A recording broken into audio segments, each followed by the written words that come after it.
Liewe vriende, ek groet u weer eens in die wonderlike naam van ons Here en ons Meester, en is so dankbare voorreg om net saam met u te kan kuier rondom die woord van die Here en om sommer net die Here te vertrou, dat daar waar u nou is, dat die seën van die Here, dat die liefde van die Here en die genade van die Here oor u sal kom, en dat u bewus sal wees in hierdie tydjie wat ons saam met mekaar sal wees, dat u bewus sal wees van die heilige teenwoordigheid van die Here. Mag die Here ons seën en mag hy ons elkeen nou versterk, soos wat ons hier by mekaar is. Kom ons bid saam.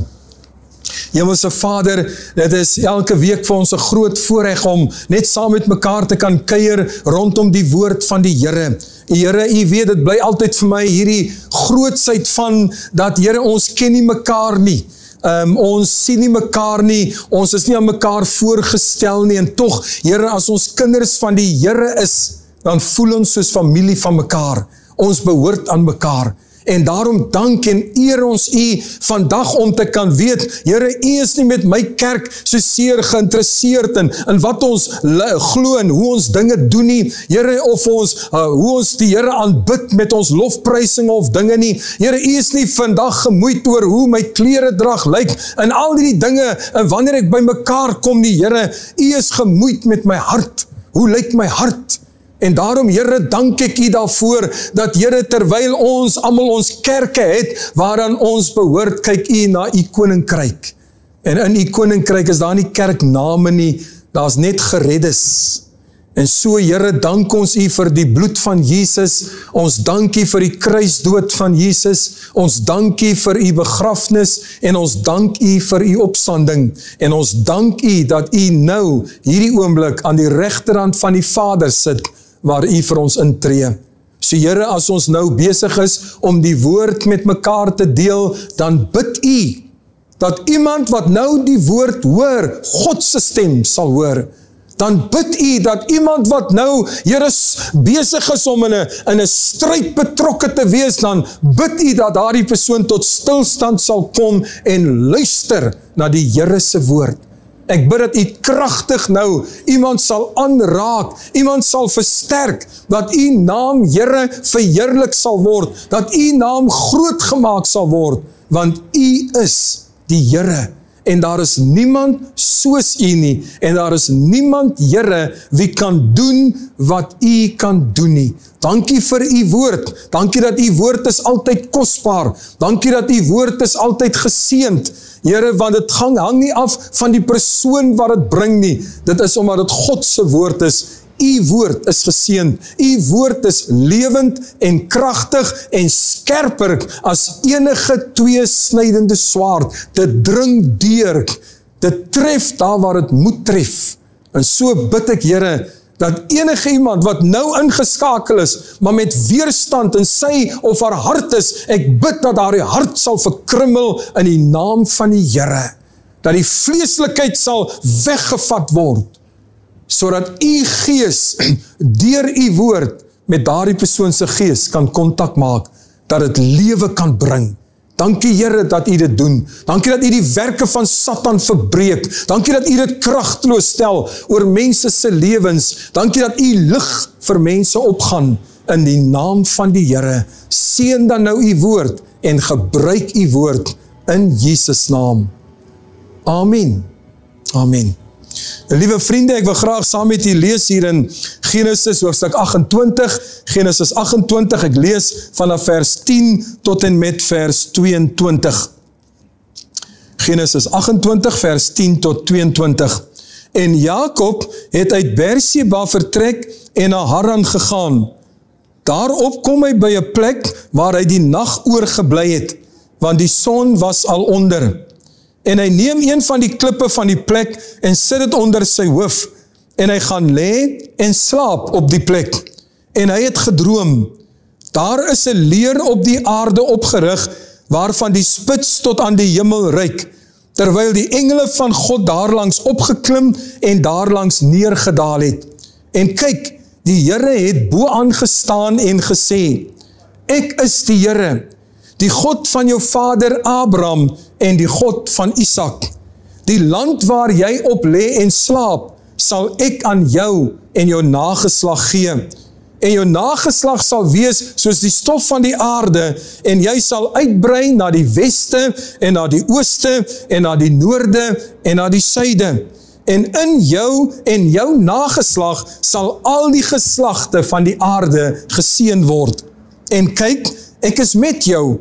Ek sal jou bewaar oral waar jy heen gaan, en ek sal jou terugbring in hierdie land, want ek sal jou nie verlaat nie, totdat ek gedoen het wat ek jou gesê het. Daarop word Jakob uit die slaap wakker en sê, waarlik, die Here is op hierdie plek, en ek het dit nie geweet nie. En hy het bevrees geword en gesê, hoe vreeslik is hierdie plek? Dit is hier niks anders as 'n huis van God nie. En dit is hier die poort van die hemel. Toe staan Jakob die môre vroeg op en neem die klip wat hy onder sy hoof gesit het en rig dit op as 'n gedenksteen, en hy het olie daaroor uitgegiet. En hy het die plek Bethel genoem, maar die naam van die stad was van tevore Lus. En Jakob het 'n gelofte gedoen en gesê, as God met my sal wees, om my te bewaar op hierdie weg wat ek gaan, en aan my brood, en sal gee om te eet en klere om aan te trek, en ek behoue na die huis van my vader sal terugkom, dan sal die Here my God wees.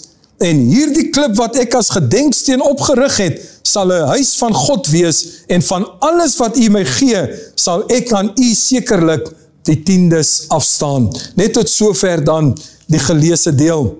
Nou, liewe vriende, as 'n mens kyk na hierdie gedeelte, dan is hier 'n hele paar gedagtes wat hier uitkom, wat vir elke mens iets kan beteken. En ek wil amper sê, hier so baie gedagtes in, dat as jy na almal sal kyk, sal daar vir elke persoon wat dit lees, en elke persoon wat daarna luister, sal daar iets in wees, wat hulle saam met hulle kan dra, en saam met hulle kan vat. So ek vertrou, dat uit die paar gedagtes wat ek hier vir u gaan uithaal, dat daar iets vir u sal wees, om saam met u ook te kan dra. So daar as Jakob is hier op pad, hy is op pad daarna sy ma se familie toe, Laban, hy moet daar vir hom 'n vrou gaan soek, want hulle wil nie hê dat hy daar uit hierdie vreemde land waar hulle is, dat hulle daar 'n vrou moes vir hom neem nie. So hy is op pad, maar ons weet dat dit is meer as net dit, hy het moeilikheid gemaak.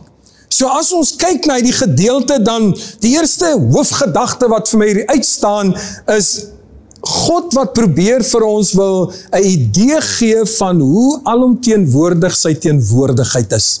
En ook saam met dit, dat ons moet besef as mense en as kinders van die Here in besonders, dat die teenwoordigheid van die Here maak al die verskil. As die Here nie op 'n plek is nie, dan moet jy nie daar wil wees nie.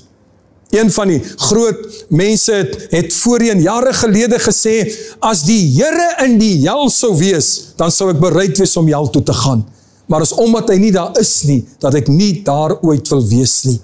Die Here se teenwoordigheid is so besonders. Dis anders as mense se teenwoordigheid. Dis anders as wanneer daar iemand is van groot aansien, en almal wil hierdie persoon sien, en almal wil dalk hierdie persoon se hand vat, en almal wil dalk 'n foto met hierdie persoon neem, maar jy weet eintlik, daar's so 'n afstand tussen jou en hierdie persoon, want jy is te onbelangrik om eintlik saam met hierdie persoon te wees. Jy moet dit as 'n voorreg sien, as hy 'n foto saam met jou wil neem. God se teenwoordigheid is so anders.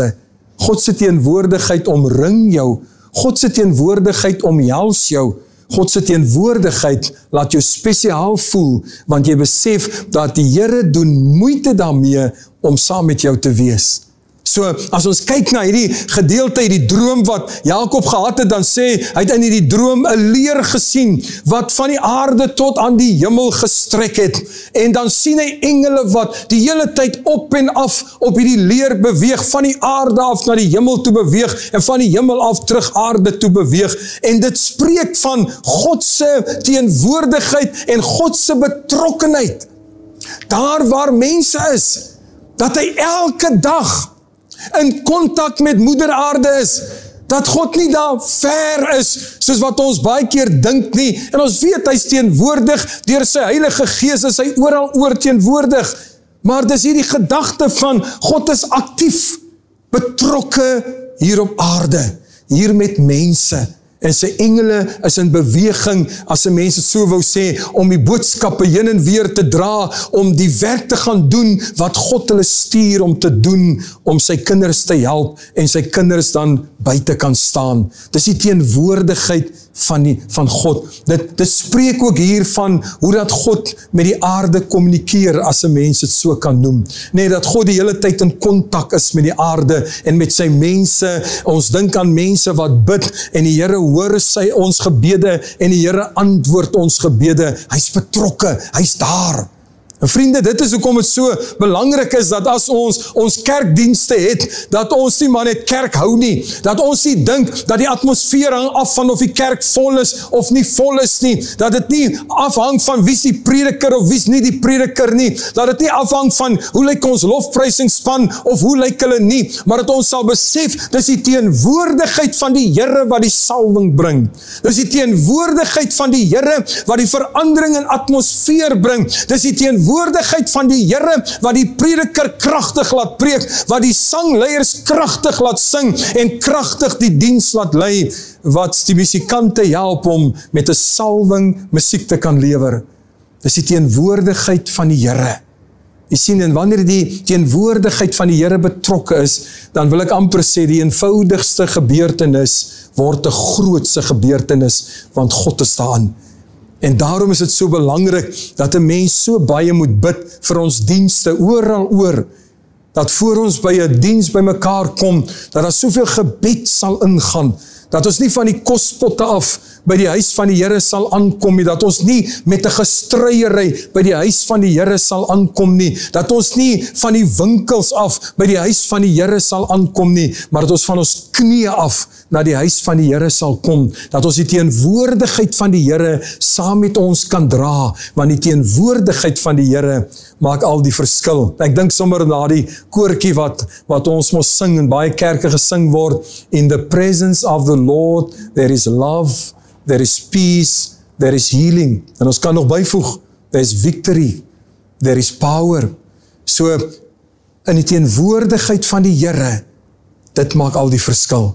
En daarom het ons so nodig, om die Here te bid, dat sy teenwoordigheid daar sal wees. Ek dink altyd maar sommer aan die sportbyeenkomste, waar 50, 60.000 mense by mekaar kom, maar omdat dit net 'n sportbyeenkoms is daar geen krag van die Here nie, is daar geen salwing van die Heilige Gees nie. En dan sou dit 10.000 mense kon wees, en as die Here daar teenwoordig is, dan is dit meer awesome as 50.000 mense. Jy sien, liewe vriende, waar die Here is, daar is dit baie besonders. En so was dit wat Jakob hier beleef het, hier in sy droom, toe hy wakker word, toe sê, die Here is op hierdie plek. Die Here se teenwoordigheid is hier, en ek het dit nie eens geweet nie. Ek was nie eens bewus daarvan nie. O, liewe vriende, mag die Here ons help, dat ons nie sy teenwoordigheid miskyk nie, dat ons nie op soveel ander dinge staat maak, dat ons dink dat die teenwoordigheid van die Here nie primêr belangrik is, om die regte atmosfeer te skep, en om die werk te kan doen, wat net die Here alleen kan doen nie. So, Jakob wil net hier vir ons sê, dat ek lê in die veld, en ek lê alleen, en ek is bang, en ek is onseker van wat die toekoms vir my hou, maar toe die Here se teenwoordigheid my oorskadu, het dit my moed gegee, en het dit vir my gesê, daar's 'n doel met my lewe, ek is op pad ergens, maar God is saam met my, en dis wat die Here vir hom hier sê, ek sal met jou wees, sodat totdat ek elke woord wat ek aan jou bekend gemaak het, vervul het. My teenwoordigheid, Jakob, sal met jou wees, en dit sal jou suksesvol maak op jou reis waarop jy gaan, want God is met jou. En dis wonderlik, want as jy 'n kind van die Here is, dan is God met jou, want hy's in jou, deur sy Heilige Gees. En as ons net gedurig deur bewus kan wees van die teenwoordigheid van die Here, as ons net gedurig deur die teenwoordigheid van die Here kan waardeer, liewe vriende, dan sal ons die wonderlikste verhouding met hom hê, want dan sal ons hoor as hy praat, ons sal sien as hy vir ons rigting wil wys, en as hy vir ons 'n pad wil aanwys. So die Here roep vir my en vir u op, dat ons sy teenwoordigheid mag geniet. Maar dan sien ons ook in hierdie gedeelte iets van die genade van God. God wat met Jakob ontmoet. Wie is Jakob? Hy's 'n bedrieër, hy's 'n skelm. Jakob kan 'n mens sê, liewe vriende, hy het niks oorgehad vir sy eie bloedbroer nie. Hy het sy broer ingeloop op elke draaitjie wat hy kon. En is asof hy nie eens reg gevoel het daaroor nie. Hy steel sy broer sy eersgeboorte reg met 'n bakkie lensiesop. En hy dink niks daarvan nie. Hy kom 'n volgende keer en hy steel die seun wat Isak vir Esau wou gee. Jakob steel dit deur net eenvoudig bedrog te pleeg. Hy gaan so ver met sy ma se hulp, ja. Hy gaan so ver om hierdie velle van die bok om sy hande te sit, sodat sy pa die reuk soek van Esau, dat sy pa die reuk van die veld sal kry. Hy doen dit skaamteloos. En wanneer Esau hiervan uitvind, dan is Jakob nie daar om te sê, ag my broer, ek is so jammer oor wat ek aan jou gedoen het nie. Nee, Jakob saam met sy ma se hulp weer eens besluit, kom ek vlug weg. Kom ek vlug met die seun en die eersgeboorte reg van my broer. Daar's geen skaamte by hom wat dit aanbetref nie. Maar as hy daar in die veld lê en slaap, dan ontferm God hom oor hom. En dis die wonderlikheid, liewe vriende, dat daar niemand is wat ooit te sleg is nie.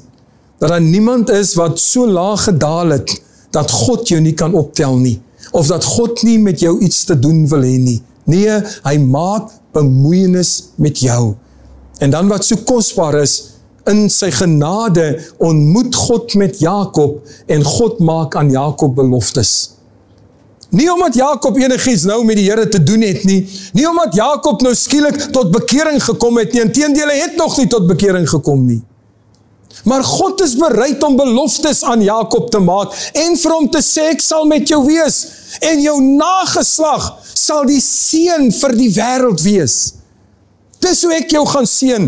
Dis my verbond met jou, Jakob, jou bedrieër.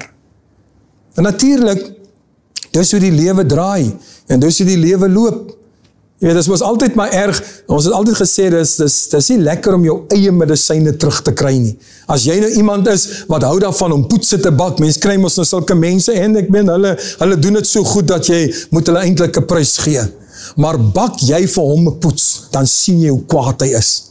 Want hy hou nie van sy eie medisyne nie. En dan sien ons hoe dit met Jakob gebeur het, toe hy daar by Laban kom, dan werk hy vir Laban, en dan sê hy uiteindelik, maar laat ek werk vir jou dogter, en Laban sê, dis reg, 7 jaar werk jy vir my, dan kan jy vir Rachel kry, en na 7 jaar toe kry jy vir Lea, die een wat hy niks mee te doen wou hê nie, en dan moet hy nog 7 jaar werk. En hy sou kon sê, Laban, jy's 'n bedrieër, en dan sou hy eintlik net met homself praat. So hy werk maar aan, en hy gaan maar aan. Nog 'n ander les wat ons hieruit moet leer, ons as ouers, as jy dan meer as een kind het, dan is dit so belangrik om te besef ook, dat ons moet waak daarteen, om kinders teen mekaar te laat afspeel. Dit sit ek sommer net so by, dit kom net by my op, dat jy moet waak daarteen. Nee, in hierdie geval het ons gehad, dat Rebekka het vir Jakob voorgetrek, en Isak het vir Esau voorgetrek. En vandaar hierdie stryd wat daar tussen hierdie twee broers was, hulle lyk asof hulle die hele tyd altyd net besig was, om te kyk, hoe kan ons mekaar bykom, hoe kan ons mekaar te nakom, want my pa is aan my kant, en my ma is aan my kant, aan hierdie kant. En dit het gemaak, dat hierdie seuns se paaie geskei het van mekaar, en Jakob is weg, sonder om sy broer te groet, want hy gee nie om nie, hy is in die stryd gewikkel met sy broer, hy is in die kompetisie met sy broer, en nou beëindig hy daar by Laban, maar Jakob, in sy, kan ek amper sê, ongeredheid, maak ook 'n belofte aan God. En hy sê vir God, as u my sal bewaar op die pad wat ek gaan, as u vir my klere sal voorsien, en as u vir my kos sal voorsien, en natuurlik sê, as u my bewaar, as u vir my beskerm, op hierdie pad wat ek gaan, as ek terugkom, na hierdie plek toe, dan gaan ek hier waar ek vandag 'n klip gesalf het met olie, wat my kussing was, dan gaan ek hier vir u 'n altaar bou. Hy sê, ek sal hier vir u 'n huis bou, maar hy bedoel eintlik, hy gaan 'n altaar hier bou, hy gaan die Here aanbid. Maar eers as u my veilig teruggebring het. Nee, so Jakob is nou nog nie by die plek waar hy regtig sy volle vertroue in die Here gestel het nie. Hy is nog maar vol van sy planne. Maar hy maak hierdie belofte aan God. En hoekom maak hy die belofte? Want hy ervaar die genade van God. Hy ervaar dat God hom nie verstoot het nie, dat God hom nie afgeskryf het as gevolg van wat hy alles verkeerd gedoen het nie, maar dat God bereid is om saam met hom nog 'n pad te kan loop. En daarom maak hy hierdie belofte aan die Here, en dit is mos nou kosbaar as 'n mens daarna kyk, dat presies 20 jaar later het Jakob teruggekom. Het Jakob op hierdie spesifieke plek, het hy 'n altaar kom bou vir die Here. Vriende, wanneer God met Jakob praat, dan kom jy duidelik agter dat God weet, Jakob het nog nie vir hom sy God gemaak nie. En daarom sê hy vir hom, hy praat met hom, hy sê, die God van jou vader Abraham en die God van Isak. Ek is nog nie jou God nie. Ek wil jou God wees. Ek sal jou God word, maar jy moet my jou God maak. En daarom is dit kosbaar as Jakob dan in hierdie vervulling van dit besig is om nader en nader aan die Here te kom. En daarom sê dat as ek terugkom, gaan ek vir u huis bou, ek gaan u aanbid, ek gaan u naam groot maak. En dan gaan hy verder, en waarmee hierdie gedeelte afsluit, in vers 22, hy sê, ek sal selfs 'n tiende, en hoor nou mooi wat hy sê, liewe vriende, hy sê, ek sal 'n tiende vir u gee van alles wat u vir my gee. So met ander woorde, wat gee hy vir die Here? Niks. Want hy het dit van die Here gekry. En daarom is dit kosbaar wanneer ons ook as kinders van die Here, so wag dit nie van die wêreldling nie, maar wanneer ons as kinders van die Here ook 'n oop hand het, ook gee, en as daar vir ons gevra word om ons tiendes te gee, om dit te gee. Ons gee nie van uit wat ons gaan leen het nie, ons gee nie van uit wat ons gaan bedel het nie, ons gee uit van wat ons van God gekry het. 'n tiende vir die werk van die Here. Maar liewe vriende, dit gaan hier oor, en dit is die groot saak waaroor dit hier gaan, en dit is, God is betrokke in ons lewens. God het 'n plan met ons lewens. Maak nie saak van ons verlede nie. Maak nie saak wat mense van ons dink, en wat mense van ons weet, en wat mense van ons praat nie. God luister nie daarna nie. Die Here sê vir jou en vir my, ek wil jou God wees. En as jy my jou God maak, sal ek met jou wees tot aan die einde. Want ek is in die hemel, maar ek is betrokke in jou lewe, want ek wil graag hê dat jy ook eendag sal wees daar waar ek is.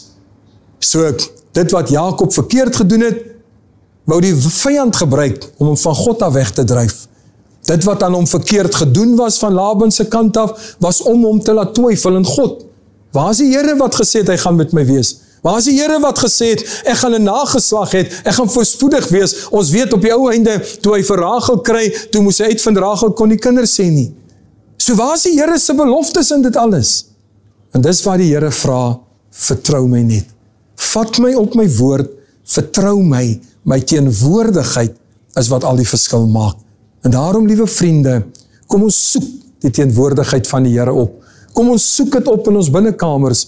Kom ons wandel so in die teenwoordigheid van die Here, dat wanneer jy werk toe gaan, dan draai jy die teenwoordigheid van die Here daaraan. Wanneer jy kerk toe gaan, dan draai jy die teenwoordigheid van die Here saam met jou. Wanneer jy aan tafel is met jou familie, dan draai jy die teenwoordigheid van die Here saam met jou. Want die teenwoordigheid van die Here is wat al die verskil maak.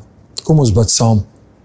Hemelse Vader, ons kom voor U en ons is so bewus, Here, ons is elke dag omring deur baie stemme, ons is elke dag omring deur ander atmosfere, Here, of het mense is wat vloek en skel hierdie kant, en ander is wat skinder aan daardie kant, en ander wat kwaad is aan daardie kant, en ander wat met die nuus bemoeid is, en ander wat met die sport bemoeid is, en ander wat sommer net met hulle self bemoeid is.